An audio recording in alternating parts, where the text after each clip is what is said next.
A good question. Um, like I mentioned briefly before, I was a data analyst. Well, I started out my career as a product manager. In the past years, as a product manager or product owner, they don't necessarily call your role product owner. It took me a while of getting out of Nigeria to know that that's what I'm doing. Because I'm managing product, talking to vendors, talking about new features of those products. I used to work in a bank back in Nigeria. And so those were the things I was doing, but unknowingly, a lot of things that we used to do back then, those experiences, we don't know how that would, come together to be, what you're going to be in the future. So I got my master's degree in business analytics, which later pushed me a little bit into, tech more. And then when I got my first job after graduating, I got a job as a procurement analyst. And then I was like, no, this isn't where I want to be. This isn't what I want to do. But I did that job for about, I think, 8 months. It was paying the bills. Yes. And then after that, I registered at a boot camp to, equip myself as a business analyst. So I did that, and then didn't also get a job as quickly as I wanted. And then I registered in another boot camp for a data analyst. I just knew that I wanted to go into tech, but how to get there or where, the road to that, to where I want to go wasn't very clear. So I registered, in the boot camp, and then before I finished the program, I think even 2 months into that, I got an offer as a financial data analyst with one of the telecommunication company here in the US, Xfinity.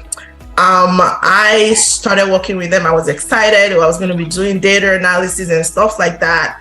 2 years down the line, I literally wasn't doing anything related to Tableau, to SQL. Everything that I learned in my boot camp, literally went to waste. They had me doing other things, So the frustration came into play with me again, saying, this isn't going to take me where I want to go. So I have to go back to the drawing board once again.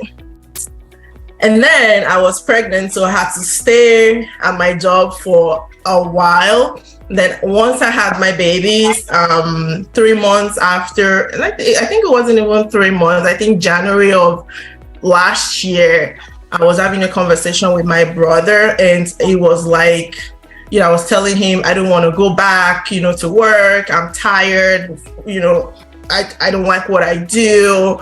I don't feel fulfilled. I don't feel like this is what I should be doing. And, and it was like, do you want to try DevOps? I don't know if you guys know Sheon Fale. I think you guys call him, what do you guys call him? Richard, yes. Yeah. Uncle Sheon, sorry. Sorry. Uncle Sheon, because his friends, childhood friends with my older brother, they literally, we grew up together. So he was like, I just got a job in DevOps and whatnot. Oh, really? And then outside of, DevOps, and then it was like, it's paying well. It's paying well. I said, okay. So I picked up my phone, called him, we talked. I knew his background.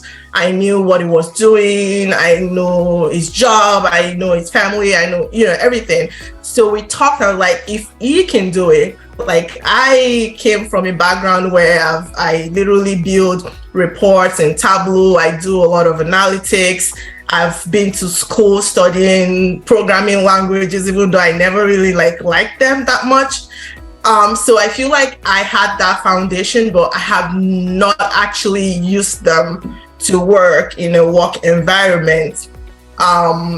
to the best, to the way that I really wanted to have that.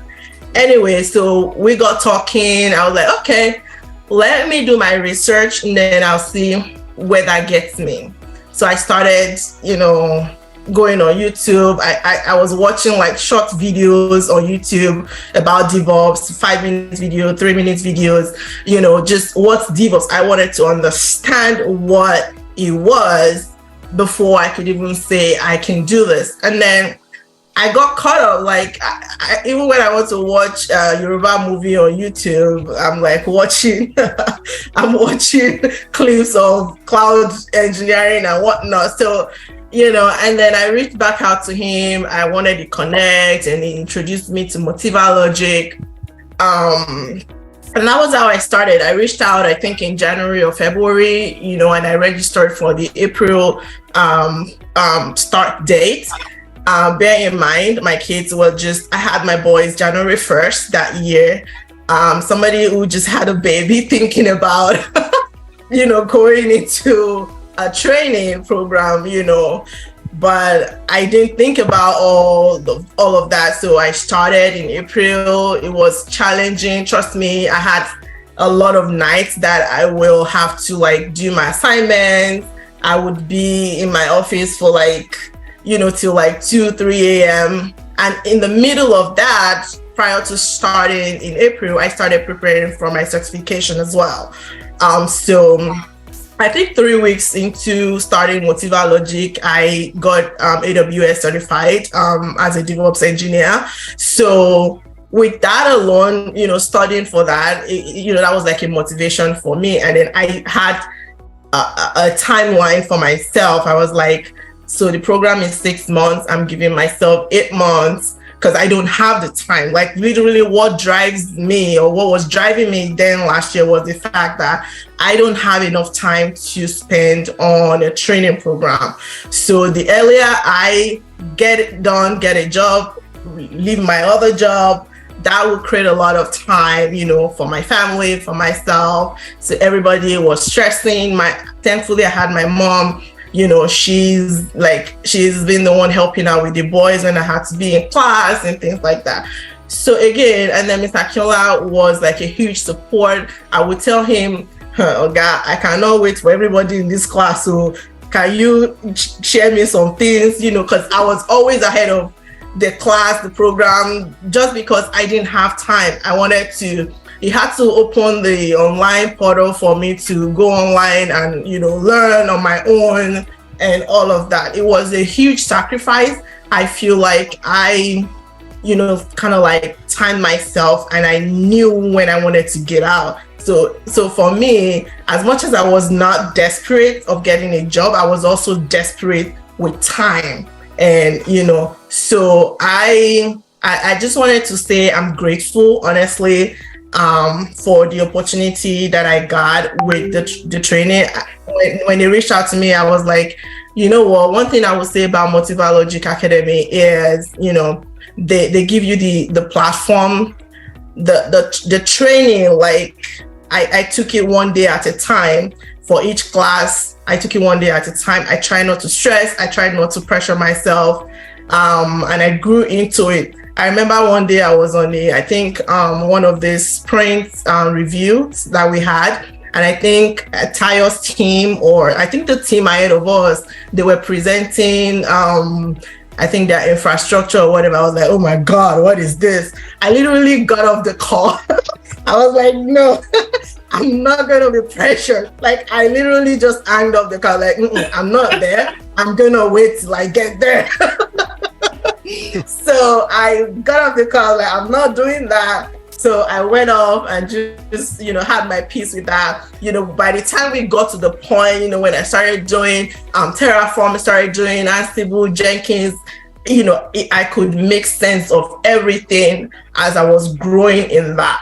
So again, that's, my story. I got an offer. I honestly can tell you guys that I applied to not so many jobs. I interviewed maybe about 10 jobs. I was very picky with my interviews. I had to discuss money first. I had to discuss a lot of things first because believe you me, I have been in corporate America for a while, so I understand what it's saying, and then also I also understand how I want to see myself, because I was already a senior data analyst or senior financial analyst, quote unquote. There is a level when it comes to where you are in your career. So even though I'm changing to a new field, I didn't want to settle for anything less than that, because trust me, we all, as a manager, as an entry level, as a senior DevOps engineer, we all at the end of the day are going to be doing the same thing.